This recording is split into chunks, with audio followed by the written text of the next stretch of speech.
다시 한번 이 스가랴 예언자가 활동할 때 이스라엘의 상황을 점검을 해보겠습니다.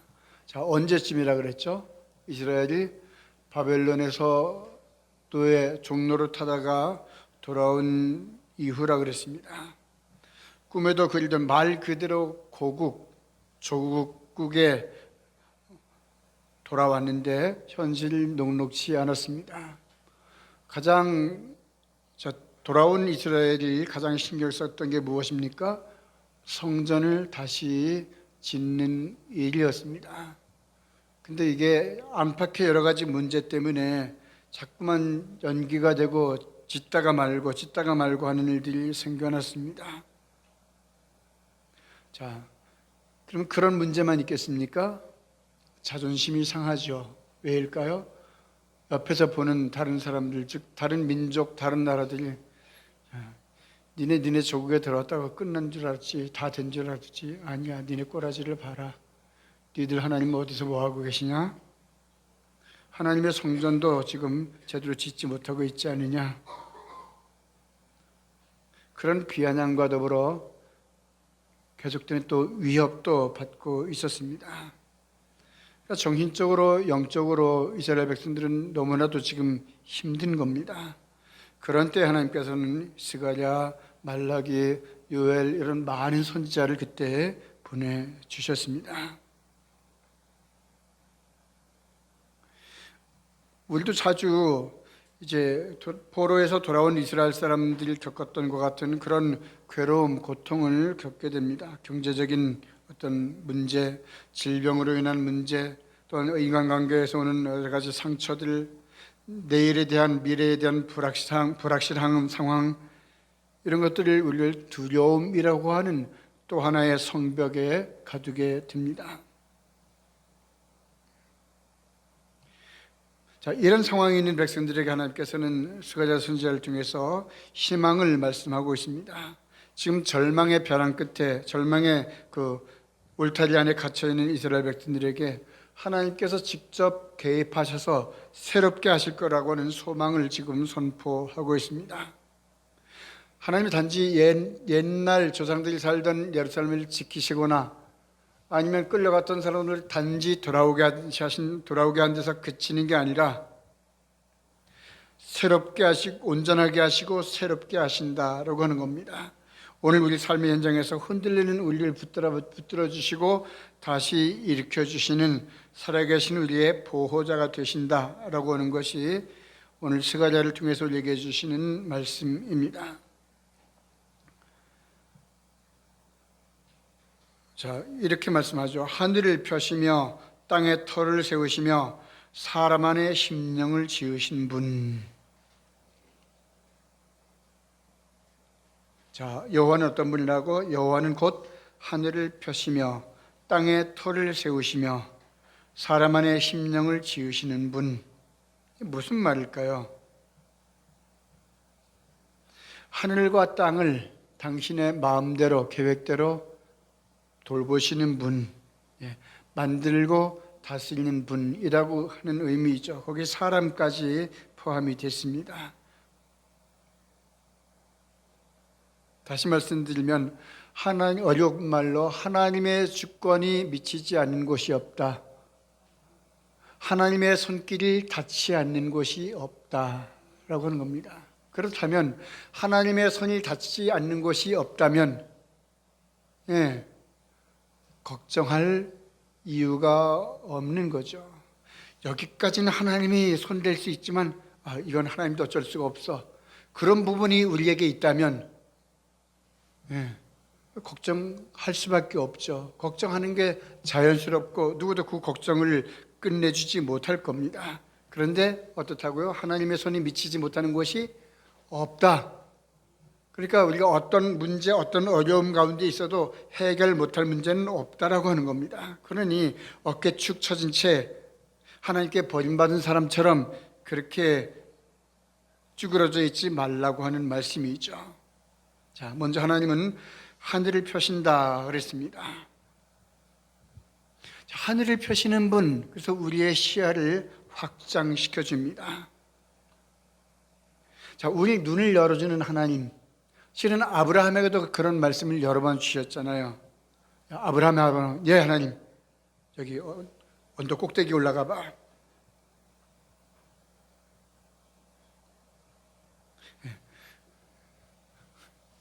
우리 네팔 친구들 어제는 보니까 저 부산 여행을 간 것 같더라고요. 어제 올린 사진이 보니까 부산 뭐 하고 부산에 어떤 전체 신앙을 조망할 수 있는 산에 올라간 것 같아요. 그래서 야경 모습을 그 진짜 밝게 빛나는 부산 시내 모습 배경으로 찍은 사진을 여러 장 올렸더라고요.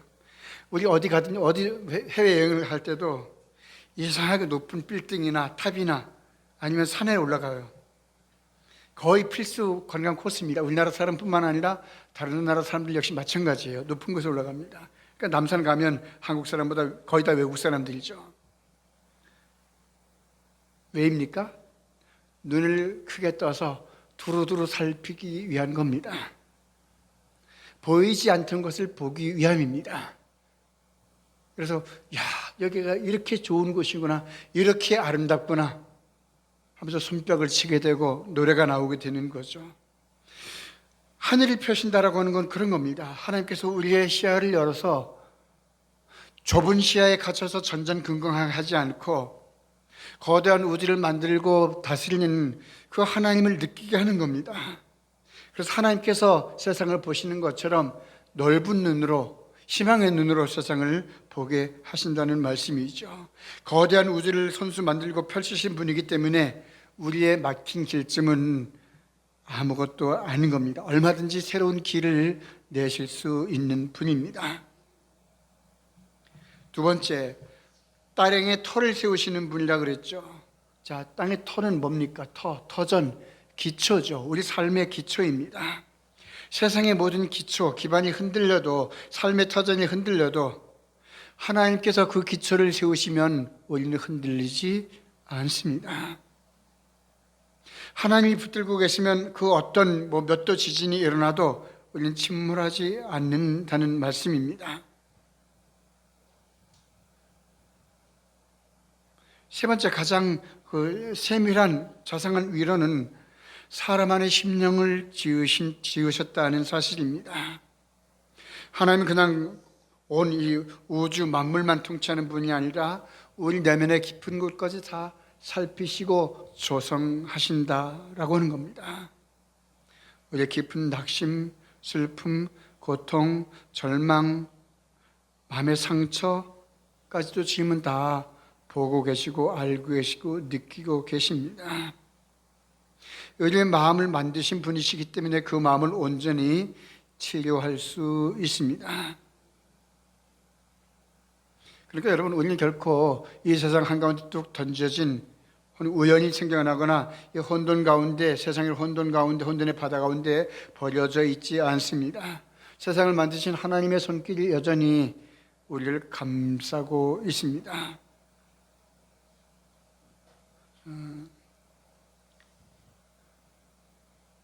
텔레비전 광고를 보면 펌웨어를 업데이트해 줄 수 있는 제품이다, 그렇게 전에 광고한 TV 모델이 있었습니다. 요즘은 아마 대부분 그런 쪽으로 갈 거예요.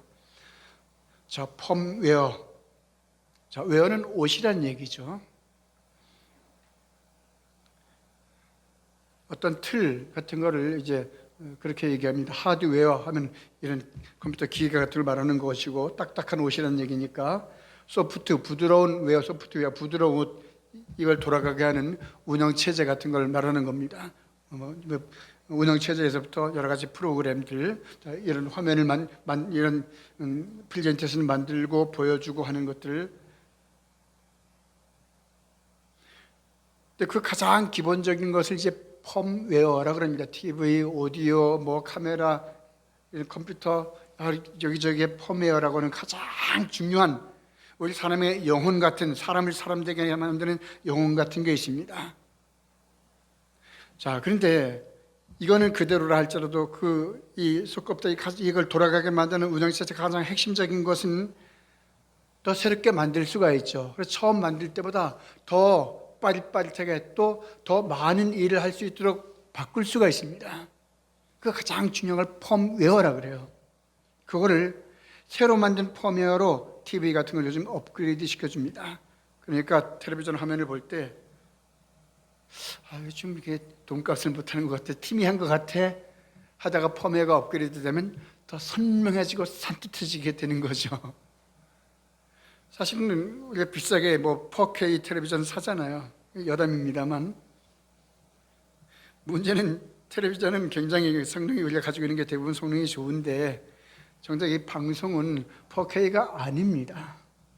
그 한 4분의 1 되는 그 화질이 굉장히 낮은 걸 우리가 공급을 받고 있어요.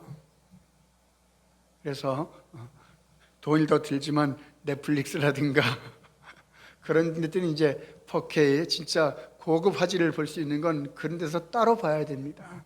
아니 티빙이라든가 그것도 이제 요금제에 따라 다르죠. 희미한 영상을 보내주는 것도 있고, 돈을 많이 내면 선명한 화면, 또 소리도 그 돈에 따라 차이를 두거든요. 양반들이 돈을 많이 내면 사방팔방, 물론 또 그것도 이제 하드웨어 스피커를 갖춰야 되긴 합니다만, 뒤쪽에서 누가 총을 쏘면 뒤쪽에서 소리가 들리거든요. 돈을 적게 내면 뒤에서 총을 쐈는데 소리는 앞에서 난단 말이에요. 자, 아무튼 그 성능을 더 그 기본적으로 끌어올리는 걸 펌웨어라고 합니다. 펌웨어 업데이트라고 합니다. 하나님께서 우리를 만들고 내버려 두시지 않고 우리의 영혼 깊은 곳, 우리 인간의 펌웨어 같은 것도 하나님께서 다루시고 손보신다라고 하는 겁니다. 그것을 오늘 본문에서는 사람 안의 심령을 지으시는 하나님이라고 그렇게 말씀을 하고 있습니다. 예, 뭘 기억해야 된다고요? 하나님께서 우리를 그냥 세상에 뚝 던져놓기만 하고 팔짱 끼고 잘 사나 보자, 어쩌나 보자 구경하는 분이 아니라고 하는 겁니다.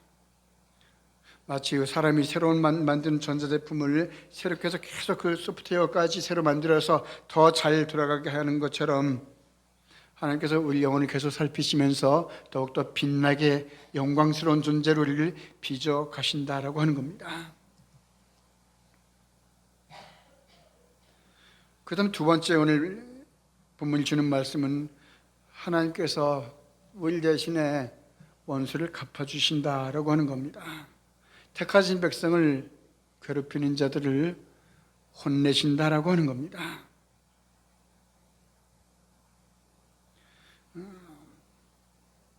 오늘 말씀 가운데 보면 이스라엘을 괴롭히는 사람들을 향한 몇 가지 표현이 있는데, 하나는 취하게 하는 잔과 같다 그랬죠.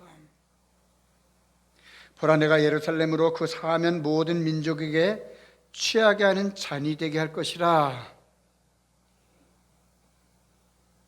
이스라엘을 괴롭히는 사람들이 취하게 된다. 이스라엘의 눈독을 들이고 괴롭히면, 욕심을 내면 어떻게 된다고요? 술 취한 것처럼 된다. 제정신 못 차리고 생각하는 거나 말하는 거나 행동하는 것들이 스스로에게 고통이 되게 만든다라고 하는 겁니다.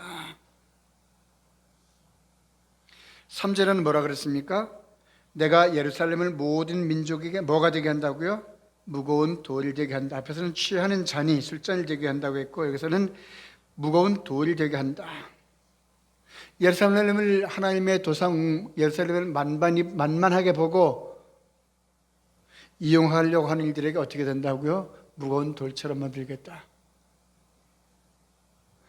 무거운 짐 운반하다가 아이고 하랴 하고 며칠 동안 고생하신 기억들 다들 있으시잖아요. 예, 여기 3절 말씀은 바로 그런 말씀이에요. 이스라엘을 함부로 건드리려고 하다가는 허리 다친다, 큰 코 다친다, 내가 그냥 내버려 두지 않는다라고 하는 겁니다. 그러니까 초점이 어디에 있나요?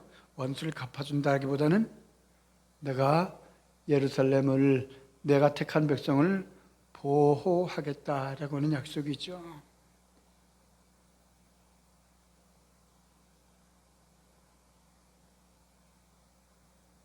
예루살렘을 자기들의 흥을 돋구는 와인이나 포도주처럼 삼겠지만 오히려 그는 독배가 되고 사약이 되게 만들겠다라고 하는 말씀입니다. 예루살렘을 만만히 보려고 하다가, 예루살렘을 통해서 뭔가 이익을 취하려고 하다가 도리어 자기 몸이 상하게 될 것이다라고 하는 겁니다. 자, 이렇게 되는 이유는 예루살렘이 그 스스로 그 자체의 어떤 힘이나 능력이 있어서가 결코 아닙니다. 예, 종살이 하다가 돌아온 사람들이 무슨 군대가 제대로 조직이 되어 있겠습니까? 무기가 제대로 있겠습니까? 여전히 스스로는 외국 군대가 만약에 공격해 온다면 지킬 수가 없어요. 그런데 하나님께서 지키시겠다라고 하는 겁니다. 그러니까 안심하라는 거죠. 걱정하지 말라는 겁니다. 설령 이방 민주들이 계속해서 손가락질하고 비아냥거리고 니네 예루살렘 돌아오면 끝날 줄 알았지, 다 된 줄 알았지, 손가락질해도 그런 거에 신경 쓰지 말라는 겁니다. 여러분, 오늘 우리에게도 마찬가지입니다. 내가 하나님께 속해 있다, 내가 하나님의 백성이다라는 이 사실 자체가 우리를 안전하게 만듭니다. 왜? 하나님께서 우리를 지키실 것이기 때문입니다. 세 번째, 유다 백성을 향한 하나님의 우선순위에 대해서 말씀을 합니다. 자, 7절 말씀 봅니다. 여호와가 먼저 유다 장막을 구원하겠다.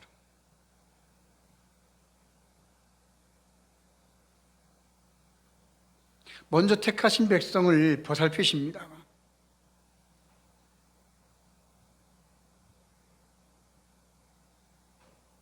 자, 그런데 여기 장막이라고 말씀을 했습니다. 화려한 궁궐도 아니고 웅장한 성체도 아닙니다. 여전히 장막, 뭐예요? 천막입니다.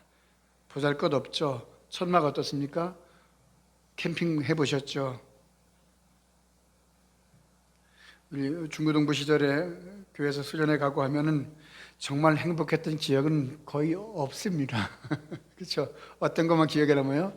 여행을 가도 그렇고 고생한 것만 기억났습니다. 수련회 갔다가 밤새 비 와서 바람 불어서 텐트, 그때는 뭐 거의 개인 텐트도 아니고 거의 날은 여러 명 같이 하는 거 천막이잖아요.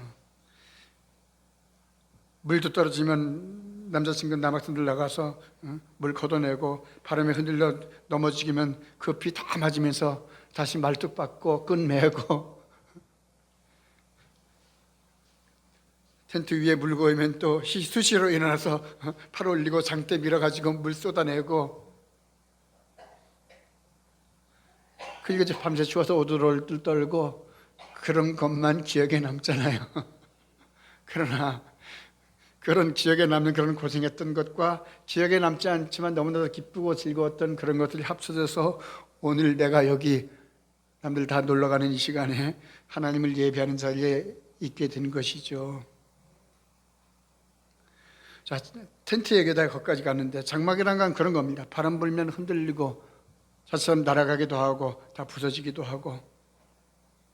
그런데 어떻게 한다고요? 하나님께서 먼저 구원하신다라고 말합니다. 우리 인생이 그렇습니다. 흔들리고 찢어지고 완전한 집도 아니고 장막은 그렇죠. 천막은 임시 거처입니다. 사회적으로 경제적으로 소외되고 힘든 그런 비참한 우리의 삶을 상징하는 말씀으로 읽을 수 있습니다. 그러나 걱정할 필요가 없는 것은 하나님께서 보살펴 주신다는 겁니다. 먼저 거기 손 내밀어 지켜주신다라고 말씀합니다. 조금 더 들여다보면 웅장한 화려한 궁궐이나 웅장한 성체 안에서 비바람 불어도 아무 염려하지 않고 그 어두운 밤중에도 비바람이 몰아치는 어두운 밤길에도 와인잔을 기울이면서 잔치를 하는 그런 사람들이 아니라 그런 높은 양반들 지도자들의 영광을 먼저 챙기시는 게 아니라 성 밖에서 떨고 있는 사람들을 먼저 보시고 그들에게 먼저 구원의 은총을 손길을 내미신다라고 하는 겁니다. 그래서 우리 그 하나님을 사랑의 하나님이라 말하고 그 하나님에 관한 이야기를 복된 소리, 복음이라고 말합니다. 세상은 어떻습니까?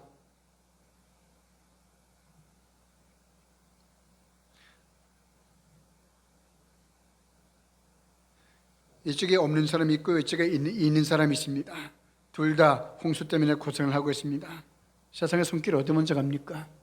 예, 자연스레 있는 사람 쪽에 먼저 도움의 손길을 펼치게 됩니다. 그게 세상의 원리입니다.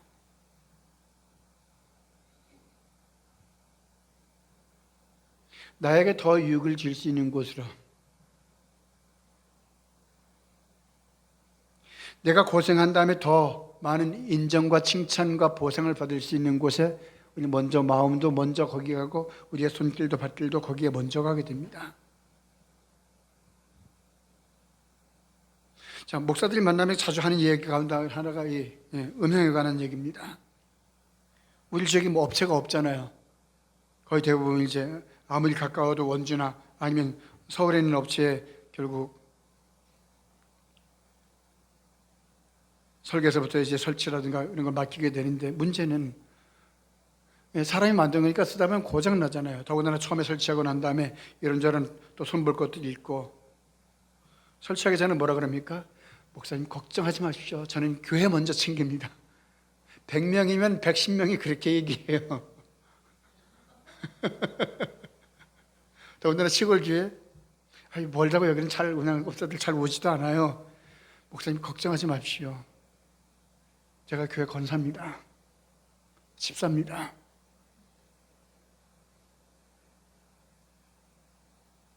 주일이라도 와서 손봐드리겠습니다. 아니요, 그 사람들 당신 교회에서 맡은 일 있기 때문에 못 와요. 저는 가장 섭섭하게 하고 가장 승질나게 하는 얘기가 어떤 건지 압니까? 목사님, 그거 하나 때문에 내가 어떻게 거기까지 갑니까? 예, 이건 뭐 지위, 그 부모가 장로님, 목사님 다 상관없어요. 그거 하나 때문에 거기까지 갑니까? 그럼 더 이상 사실은 그냥 할 말이 없어져요. 그러나 우리는 그거 아무것도 아닌 거 하나 때문에 너무 불편한데, 불편한 거 목사만 불편합니까? 아니잖아요. 말썽 부리면 우리 모든 교인들이 다 불편하고 예배가 엉망진창이 될 수 있잖아요. 근데 그 사람들은 그냥 그거 하나 때문에 그 한마디로 일축시켜버려요. 그러면 아예 포기하게 되죠. 뭐 누구를 통해서 뭐 누구의 자식이고 누구의 사위고 그거 하나도 소용없습니다. 정말 스스로 그 사람 자체가 신실한 믿음, 섬김에 그 본이 갖추어져 있지 않으면 그거 하나 때문에 그렇게 되거든요. 그게 세상의 논리입니다. 왜? 자기는 더 많은 사람들이 모이는 교회에서 그날 할 일이 있으니까. 하나님이 이처럼 세상의 논리와 같고 세상 사람들과 같이 우리를 대하신다면, 왜냐하면 강원도 정선에서 사는 우리는 가장 불행한 사람들일 수밖에 없겠죠. 그런데 하나님은 결코 그렇지 않고 성경이 또한 그렇게 말씀하지도 않습니다. 그것이 힘이든 돈이든 지위든 지식이든 다른 그 무엇이든 많이 갖고 있는 일들이 아니라 그렇지 않은 일들에게 주님께서는 먼저 은총의 손길을, 구원의 손길을 내미신다라고 하는 겁니다. 그래서 우리는 하나님을 사랑의 하나님이라 말하고 그 하나님에 관한 이야기를 복음이라고, 복된 이야기라고 말합니다. 또 내가 부족하고 그것이 나가의 일든 우리 집안이든 혹은 뭐 교회든 혹은 우리 지역이든 내세울 게 별로 없는 존재라고 느껴질 때가 있죠. 근데 방금 드린 말씀과 비추어서 생각을 하면 어떻습니까? 그런 때야말로, 그런 상황, 그런 나, 그런 가정, 그런 교회, 그런 지역이야말로 실은 하나님께서 베푸시는 구원의 손길이 가장 먼저 베풀어지는 때입니다. 우리가 가장 분명하게 하나님께서 베푸시는 은총을 경험할 수 있는 때입니다.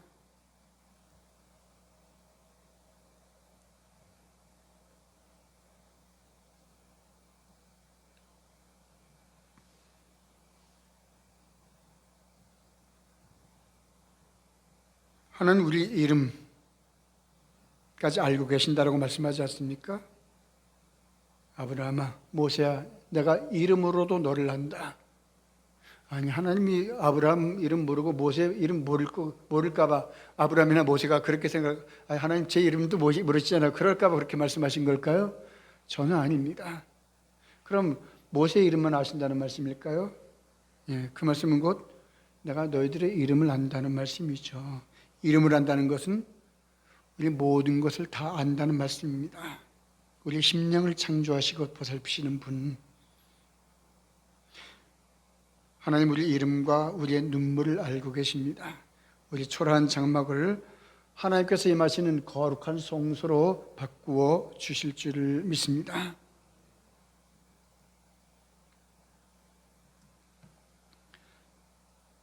그래서 우리의 약함이 되려 강함이 되게 하는 하나님이십니다. 우리는 그것을 하나님의 은혜라고 말하죠. 약할 때 강함 되시네. 우리가 얼마나 기쁘게 부르는 찬양입니까? 그것이 단순한 우리 노래가 아니라 우리 하나님께 대한 우리 믿음의 고백이 되고 또 저와 여러분 모두의 간증이 되기를 원합니다. 여러분, 이스라엘 역사상 가장 용맹한 용사였던 다윗처럼 하나님은 겁 많고 낙심한 사람들을 담대한 믿음을 가진 사람들로 늘 변화시켜 나갑니다. 자, 객관적으로 다윗은 어떤 사람입니까? 아직 전쟁터에 그 징집을 받지 않아도 될 만큼 어린 나이였습니다. 그러나 그가 하나님의 능력과 하나님의 은총, 하나님의 손길을 믿고 의지하게 될 때 용사로서 적장을 쓰러뜨릴 수 있었던 것이죠. 그것은 다윗이 특별한 사람이어서가 아닙니다. 그가 하나님의 이름을 의지했기 때문입니다. 하나님의 능력이 우리 안에 머물게 될 때 우리가 그와 같은 변화가 능력이 우리에게서도 나타나게 될 것입니다. 우리 부족함, 우리의 연약함을 우리가 인정하고 하나님을 의지할 때 하나님의 능력이 연약한 나를 통해서 온전하게 나타나게 될 줄을 믿습니다. 그리고 우리의 연약함은 그러니까 부끄러운 게 결코 아닙니다. 절망의 이유, 낙심의 이유도 아닙니다. 오히려 하나님의 능력과 사랑과 은총을 더 분명하게 체험하고 다른 사람에게까지 나타내 보여줄 수 있는 복된 기회입니다. 그렇게 삼으시기를 바랍니다. 마지막으로 최후 승리와 악을 하나님의 공의를 오늘 말씀에서 보게 됩니다. 예루살렘을 치러 오는 이방 나라들을 그날에 내가 멸하기를 힘쓰겠다. 이스라엘을 공격하는 나라들을 그건 단순히 쫓아내는 정도가 아니라 멸하기를 힘쓰겠다. 이 말씀이 무슨 뜻일까요? 하나님의 의, 공의가 살아있다라고 하는 겁니다. 하나님은 여전히 공의를 행하시는 분이라는 말씀이에요. 동시에 말씀은 너희가 스스로 원수를 갚으라고 하는 건 아닌 게 아닙니다. 사적인 어떤 복수심을 부추기는 것도 아닙니다. 심판의 주권을 온전히 하나님께 맡기라는 권면입니다. 왜? 하나님께서 멸하겠다라고 말씀합니다. 그냥도 아니라 멸하기 위해서 내가 힘쓰겠다라고 말씀합니다. 하나님께서 살살 하실 수 있고 열심히 할 수 있는 일 따로 있다, 그렇게 생각하면 좀 곤란하죠. 하나님의 약속의 말씀을 믿으라고 하는 겁니다. 하나님께 맡기라고 하는 겁니다. 그렇지만 어떻습니까? 억울한 일 당하면 스스로 해결하려고 애쓰게 되죠. 그러다가 더 큰 상처를 입게 되기도 합니다. 여러분, 그렇습니다. 우리 하나님은 때로 우리가 볼 땐 침묵하고 계신 것처럼 보이는 때가 너무 많잖아요. 그러나 우리 이름까지 아시고 우리의 속 깊은 곳, 우리의 폐부까지 지으시고 조성하는 분입니다.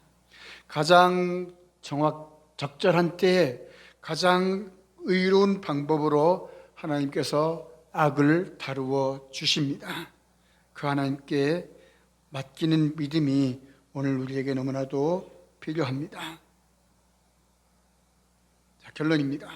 하나님께서 지키시는 사람은 결코 무너지지 않습니다. 삶의 풍파가 아무리 거세게 불어온다 할지라도, 우리 마음이 그 연약한 장막처럼 흔들린다 할지라도, 우리가 창조주 하나님을 믿음의 눈으로 바라보게 될 때 그 하나님께서 우리를 지키시고 보살피시고 새롭게 하실 줄 믿습니다. 하늘을 펴시고 땅에 터를 세우신 하나님께서 저와 여러분의 삶 또한 붙들고 계시는 줄 믿습니다. 유다 장막처럼 연약한 우리를 먼저 찾아와서 구원하시고 다윗과 같은 강건함으로 무장을 시켜주십니다. 그러니까 우리의 연약함 때문에, 부족한 것 때문에, 지금 당장 내 손에 없는 것 때문에 우리가 절망하거나 낙심하거나 포기할 이유가 전혀 없습니다. 하나님께서 택한 사람, 하나님께서 지키는 사람, 하나님께서 붙드시는 공동체는 결코 쓰러지지 않습니다. 왜? 하나님께서 우리를 지키시고 하나님께서 우리의 든든한 방패가 되시기 때문입니다. 기도하겠습니다. 하나님 아버지, 택하신 백성을 먼저 보살피시고 지키시고 보호하시는 줄 믿습니다. 하늘을 활짝 여시고 우리 삶의 기초를 새롭게 조성해 주시는 분인 줄 믿습니다. 날마다 우리가 만든 여러 가지 첨단 제품들을 업그레이드해서 성능을 끌어올리는 것처럼 하나님께서 우리의 영혼, 우리의 심령 깊은 곳을 살피시고 조성하셔서 더욱더 온전한 하나님의 사람으로 빚어가시는지를 또한 믿습니다. 아무리 거센 세상의 풍파가 우리에게 몰아닥친다 할지라도 쓰러지지 않게 하시고 낙심하지 않게 하옵소서. 강한 능력과 또한 사랑을 갖추신 사랑으로 우리를 부르시는 주님 앞에 믿음으로 나아가서 하나님 백성의 복을 날마다 누리며 살게 하옵소서. 우리 가정도, 우리의 일터도, 우리의 지역도, 우리 교회도 하나님의 풍성한 은총 가운데 머물게 하여 주옵소서. 예수님의 이름으로 간절히 기도드립니다. 아멘. 585장 찬송하겠습니다.